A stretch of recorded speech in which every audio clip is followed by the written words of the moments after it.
Hello नमस्कार दोस्तों, स्वागत है आपका मेरे यूट्यूब चैनल आरोही पीसीएस जीके पर। तो चलिए शुरू करते हैं हम अपनी जीएस की क्लास। तो आज हम लोग को पढ़ना है मौर्य उत्तर काल। तो देखते हैं इसका क्वेश्चन। इसका पहला क्वेश्चन है, शक संवत कब प्रारंभ किया गया? तो ये कब प्रारंभ किया गया? ये 78 ईस्वी में। इसकी व्याख्या है, जैन ग्रंथों के अनुसार विक्रमादित्य 57 ईसा पूर्व के उत्तराधिकारी को 135 विक्रम संवत में शकों ने पराजित किया। इस उपलक्ष्य में शक संवत चलाया था। इस प्रकार इसकी प्रारंभिक तिथि 135 माइनस 57 बराबर 78 ईस्वी आती है। अधिकांश इतिहासकारों ने कुषाण शासक कनिष्क को इसका प्रवर्तक माना है। नेक्स्ट क्वेश्चन है, विक्रम एवं शक संवतों में कितना अंतर है? मतलब कितने वर्षों का अंतर है? तो यहाँ पे हो जाएगा 135 वर्ष।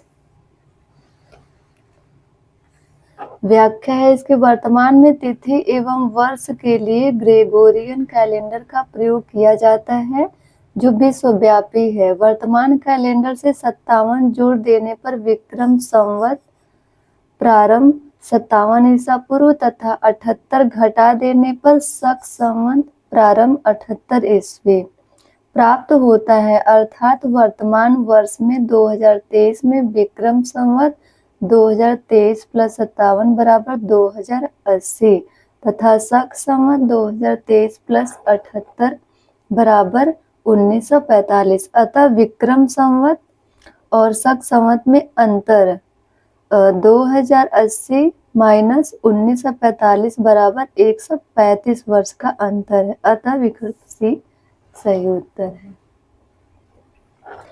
निम्न में से किस वंश के साम्राज्य की सीमाएं भारत के बाहर तक फैली हैं? भारत के बाहर तक फैली हैं।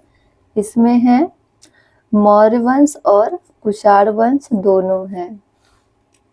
व्याख्या है इसकी, मौर्य साम्राज्य की सीमाएं अफगानिस्तान के पूर्वी हिस्से को शामिल करते हुए हिंदू कुश पर्वत तक फैली थी। इसके पश्चात कुषाण वंश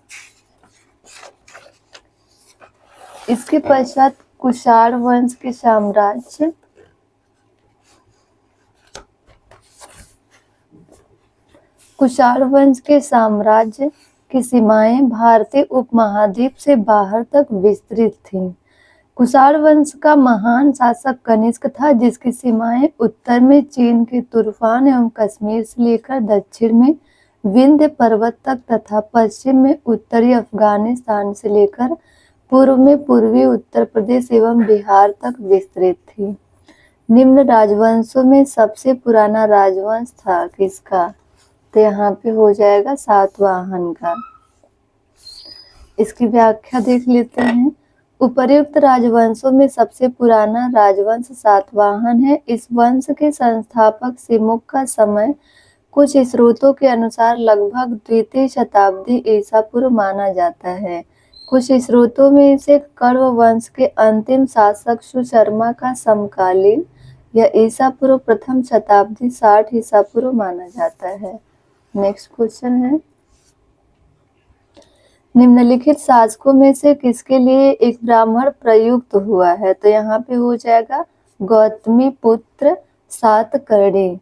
व्याख्या है, सातवाहन शासक गौतमी पुत्र सातकर्णी को उसकी मां गौतमी बलश्री के नासिक अभिलेख, कहाँ से? नासिक अभिलेख में एक ब्राह्मण कहा गया, जिसका तात्पर्य है अद्वितीय ब्राह्मण अथवा ब्राह्मणों का एकमात्र रक्षक।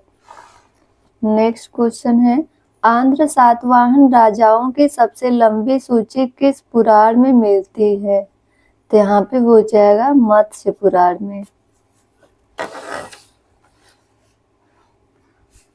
व्याख्या है, पुराणों में कुल 30 या 31 सातवाहन राजाओं के नाम मिलते हैं, जिनमें से सबसे लंबी नामों की सूची 30 राजाओं की मत्स्य पुराण में मिलती है। नेक्स्ट क्वेश्चन है, नीचे दो वक्तव्य दिए गए हैं, जिसमें एक को अभिकथन ए दूसरे को कारागार कहा गया है। तो यहाँ अभिकथन और कारण पढ़ते हैं। अभिकथन ए, सातवाहन काल में संस्कृत के साथ प्राकृत व अन्य लोक भाषाओं का विकास हुआ। कारण आर, सातवाहन राजाओं ने साहित्य रचना के लिए संस्कृत तथा अन्य लोक भाषाओं को अपनाया। तो लगभग सही लग रहा है मुझे। इसका आंसर देख लेते हैं, ए है, यानी कि ए और आर दोनों सही हैं और सही स्पष्टीकरण ए का है, मतलब ए का सही स्पष्टीकरण आर है। इसकी व्याख्या है, सातवाहन नरेश स्वयं विद्वान, विद्या प्रेमी तथा विद्वानों के आश्रयदाता थे। हाल नामक राजा ने गाथा सप्तशती नामक प्राकृत भाषा में सिंगारस प्रधान गीति काव्य की रचना की थी। राजा हाल के दरबार में गुणाढ़ तथा सर्ववर्मन जैसे उच्च कोटि के विद्वान निवास करते थे। गुणाढ़ ने बृहत कथा नामक ग्रंथ की रचना की थी, तो इसे आपको अंडरलाइन कर लेना है। यह ग्रंथ पैशाची प्राकृत भाषा में लिखा गया था। सर्ववर्मन ने कातंत्र नामक संस्कृत व्याकरण की रचना की। कन्हेरी के एक अभिलेख से ज्ञात होता है कि एक सातवाहन रानी संस्कृत का प्रयोग करती थी। इस प्रकार स्पष्ट है कि सातवाहन युग में संस्कृत एवं प्राकृत भाषाओं का विकास हुआ था तथा सातवाहन राजाओं ने साहित्य रचना के लिए संस्कृत तथा अन्य लोक भाषाओं को अपनाया था। नेक्स्ट क्वेश्चन है, निम्न नगरों में से किसका उल्लेख कनिष्क के रबतक अभिलेख में नहीं हुआ है? तो यहाँ पे नहीं पूछा है, तो यहाँ पे श्रावस्ती हो जाएगा, यानी ए ऑप्शन सही।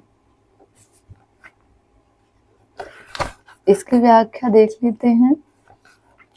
रबतक अभिलेख अफगानिस्तान में सुर्ख कोटल के निकट रबतक नामक स्थान से वर्ष 1993 में प्राप्त किए गए थे। ये ग्रीक लिपि तथा बैक्ट्रियन भाषा में लिखे गए हैं। ये कुषाण वंश के शासक कनिष्क से संबंधित है। इस अभिलेख में 4 शहरों के नाम, इसे आपको याद रखना है, 4 शहरों के नाम उल्लिखित है, जो है साकेत, कौशाम्बी, पाटलिपुत्र तथा श्री चंपा। अतः स्पष्ट है कि श्रावस्ती का उल्लेख इसमें नहीं है। सूची 1 सूची 2, तो यहाँ पे आपको मिलान करना है। डिमेट्रियस है, रुद्रदामन है, गोंडोफर्नेज है और विम है। तो यहाँ पे डिमेट्रियस हो जाएगा हिंद यूनानी, यानी कि ए का 3 है। तो यहाँ ऑप्शन देख सकते हैं, ए का 3 है, तो यहाँ पे सी ऑप्शन एकदम राइट हो जाएगा। इसकी व्याख्या देख लेते हैं। डिमेट्रियस हिंद यूनानी, रुद्रदामन शक, गोंडोफर्नेज पल्लव, विम कुषाण। नेक्स्ट है अभिलेख और शासक। यहाँ पे नासिक हो गया, गौतमी पुत्र, सातकर्णी और हाथी गुफा अभिलेख हो गया खारवेल, और भीतरी हो गया, ये तो गलत लग रहा है यहाँ पे, गिरनार हो गया रुद्रदामन प्रथम। तो इसकी व्याख्या देख लेते हैं। गौतमी पुत्र सातकर्णी सातवाहन वंश का शक्तिशाली शासक था। इसके विषय में सूचना इनकी मां गौतमी बलश्री के नासिक प्रशस्ति से प्राप्त होती है। उदयगिरी पहाड़ी की हाथी गुफा अभिलेख से खारवेल का एक बिना तिथि का अभिलेख प्राप्त हुआ। इसमें खारवेल के बचपन, शिक्षा दीक्षा, राज्याभिषेक तथा राजा होने के बाद से 13 वर्षों तक के शासन की घटनाएं, मतलब 13 वर्ष के शासन तक की घटनाओं का क्रमबद्ध विवरण दिया है। भीतरी स्तंभ लेख का संबंध गुप्त शासक स्कंदगुप्त से है, जबकि पुलकेशिन द्वितीय का संबंध एहोल से है। इनका एहोल से है, जबकि भीतरी स्तंभ का स्कंदगुप्त से है। पुलकेशिन द्वितीय का संबंध एहोल अभिलेख से है, जो एक प्रशस्ति के रूप में है। इसकी भाषा संस्कृत है। जूनागढ़ गिरनार से रुद्रदामन प्रथम का शक संवत 72 या 150 ईस्वी का अभिलेख प्राप्त होता है। जूनागढ़ या गिरनार से रुद्रदामन प्रथम का शक संवत 72 या 150 ईस्वी का अभिलेख प्राप्त होता है। यह प्रशस्ति के रूप में है। इससे उसके विजयों, व्यक्तित्व एवं कृतियों का विवरण प्राप्त होता है। तो आज हम लोग यहाँ तक कर लिए हैं। अब इसके आगे जो भी क्वेश्चन है वो हम लोग कल करेंगे, गुप्त एवं गुप्तोत्तर युग। तो अगर वीडियो अच्छा लगे तो प्लीज़ इसे लाइक करेगा, शेयर करेगा, कमेंट करेगा और सब्सक्राइब भी करेगा, ताकि मुझे लगे कि हाँ, ये वीडियो आप लोग के लिए हेल्पफुल है, तभी मैं आगे वीडियो इसे बना सकती हूँ। धन्यवाद।